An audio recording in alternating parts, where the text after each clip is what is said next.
Hello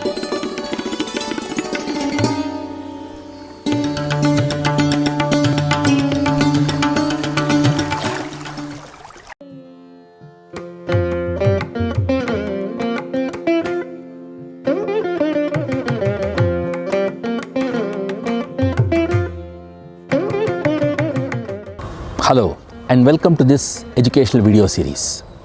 A sound mind in a sound body. This is a very famous proverb. This indicates that physical health and mental health go hand in hand.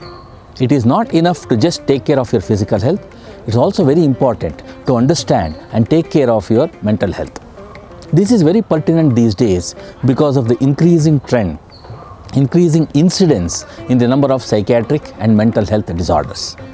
In this educational video series, we are going to focus on very important and commonly occurring medical condition, mental health disorder called as bipolar disorder. Now, I would like to invite introductory remarks from our beloved director, Professor Pratima Murthy, who will be talking on the occasion of World Bipolar Day. On the occasion of World Bipolar Day on 30th March every year, we commemorate the birth anniversary of the famous painter Vincent van Gogh, who suffered from bipolar disorder. The day exemplifies that it is possible, even with having this disorder, to achieve great things in one's chosen field. Bipolar disorder affects 0.5% of our population, according to the National Mental Health Survey conducted by NIMHANS in association with other institutions. That means 65 to 70 lakh Indians are afflicted with this disorder.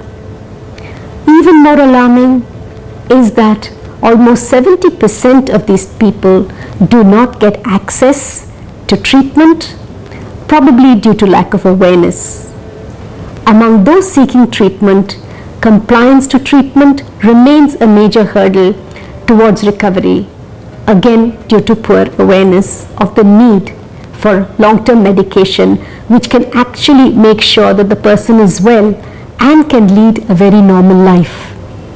The faculty members from NIMHANS, from the Departments of Psychiatry, Psychiatric Rehabilitation Services, Clinical Psychology, and Clinical Psychopharmacology and Neurotoxicology have come together to produce an educational video.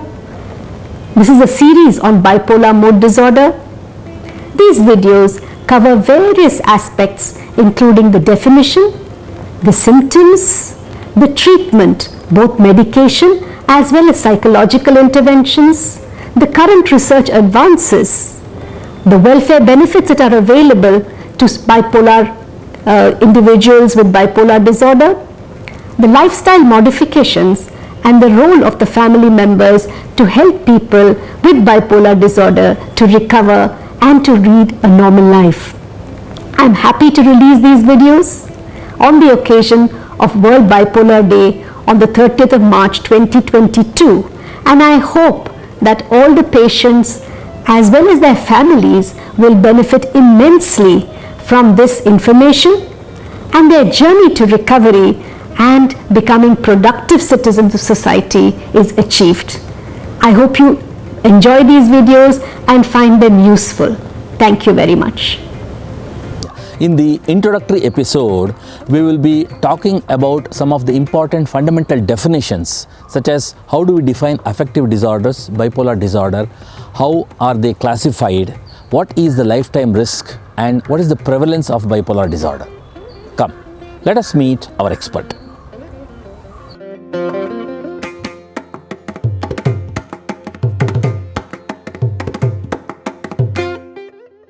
We have what are known as mood disorders or affective disorders. By affective disorders, we mean that there is a pathological change in one's mood to either excessive happiness or excessive sadness, which lasts for a few weeks to a few months. So when there is a pathological change in mood of a person which lasts for a prolonged period of time, we refer to these as disorders or mood disorders.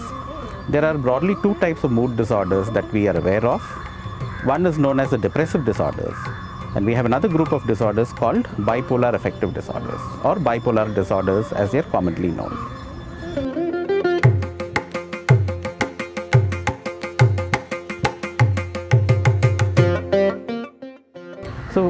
bipolar disorder is a disorder of mood. So the term bipolar means that there is a fluctuation in mood which is pathological in nature. And the mood fluctuates between two opposite poles of either extreme happiness or excessive sadness. So that's why it is referred to as bipolar disorder. There are two poles of mood that the patient will experience. So when we say disorder, we mean that there is a pathological change in mood which lasts for a few weeks to a few months. It also has a whole lot of other symptoms in addition to change in mood.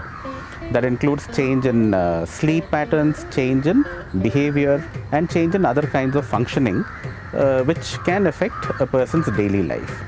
So bipolar disorder again is of two broad types. Bipolar 1 disorder, where the patient can have episodes of mania and episodes of depression. And bipolar 2 disorder, where the patient will have episodes of hypomania and episodes of depression.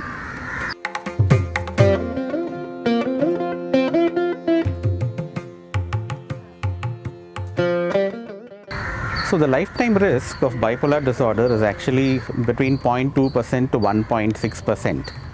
That is a lifetime prevalence across the world. In India, the prevalence of bipolar disorder was placed at 0.5% by the National Mental Health Survey that was conducted by NIMHANS in association with partner institutions across the country. So it's usually between 0.2 to 1.5%.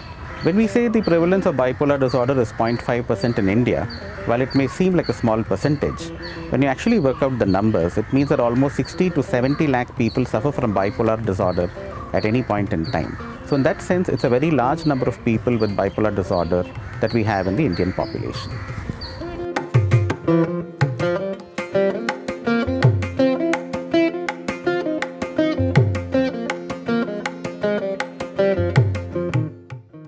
So that's a very important question, to know if there is a difference in the prevalence of bipolar disorder across various socioeconomic characteristics.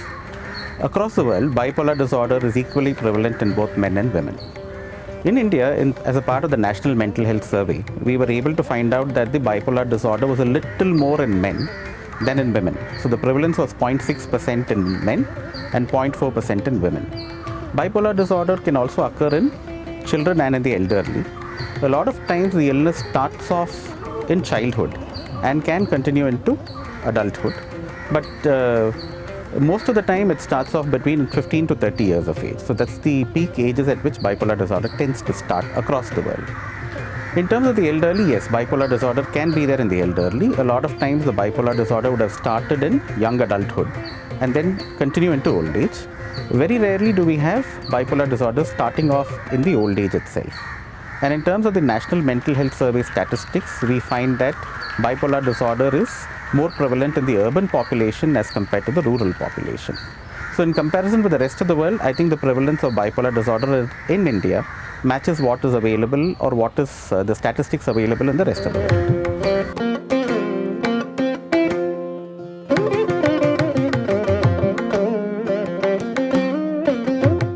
Yes, bipolar disorder is a chronic illness. A lot of times it can be lifelong. So when we say lifelong, it means that it starts off in adulthood and may continue into a late life. The important thing for us to remember is that it is a treatable illness. Just like many other lifestyle diseases like hypertension and diabetes, once bipolar disorder starts, the treatment for this has to be continued in the long term. Otherwise, there is always a risk of recurrence, new episodes of bipolar disorder occurring. So more often than not, even if we treat the bipolar disorder and make the patient better, they need to continue treatment in the long run to prevent further mood episodes of bipolar disorder. Is it a fatal disease? By itself, no. But in patients with bipolar disorder, particularly if they are going through a depressive episode, the risk of suicide is very high. So a lot of patients may die because of suicide. So in that sense, it is a fatal disease. But otherwise, it is quite a chronic and a disabling disease. This concludes the first episode in our series on bipolar disorder. In this episode, we understood the definition of affective disorders, bipolar disorder, its classification, lifetime risk, and prevalence. We'll be back with our next episode. Namaste.